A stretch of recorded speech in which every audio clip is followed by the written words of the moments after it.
Hi everyone, Peter here from Flow High Performance, and in this video we will cover how to establish a basic mesocycle structure in order to create a hypertrophy training program.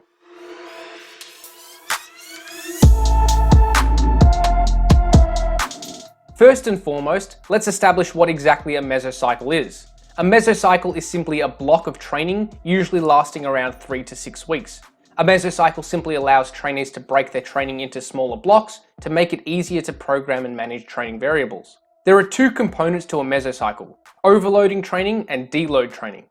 Overloading training refers to training that is stimulative enough to induce hypertrophy adaptations. So we have to train hard enough to actually cause disruption to homeostasis and therefore cause the body to adapt by increasing muscle size.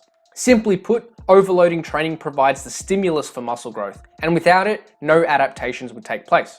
There is a minimum threshold required for overloading training to be in fact overloading. Assuming that trainees are training with a fairly close proximity to failure, volume will be the primary driving factor for hypertrophy. Therefore, we must meet a minimum volume threshold for each muscle group to be considered overloading.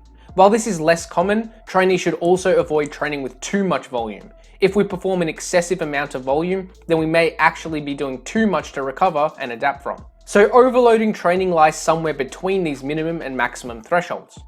While overloading training is the stimulus for muscle growth, it also induces fatigue. This is why we also need to implement deloading training in each mesocycle. A deload is basically the opposite of overloading training. Rather than training with enough volume to stimulate muscle growth, during a deload we are actually trying to perform less volume than the overload threshold. This will still be enough volume to maintain adaptations, but also low enough so that fatigue dissipates. A general rule for deloading training is to perform around 50 to 65% of your regular overloading training volume. So how often should trainees perform overloading training compared with deloading training?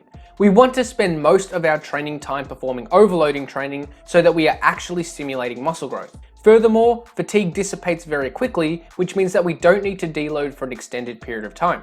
Therefore, a general rule would be to implement 1 week of deloading training for every 2 to 5 weeks of overloading training. Stronger and more advanced lifters may need to deload on the more frequent side of this range, as they require a greater growth stimulus and therefore induce substantially more fatigue. On the other hand, more novice trainees can probably deload less frequently since their training is not as taxing, and they can handle overloading training for a longer duration before a deload is required.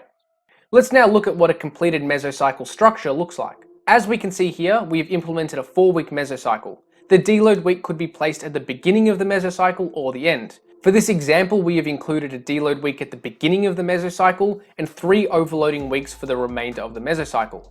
Now that we have the basic mesocycle structure in place, we can proceed with the more detailed variables for our hypertrophy training program. Thanks for watching, and hopefully you got something out of this video. Remember to subscribe if you haven't already.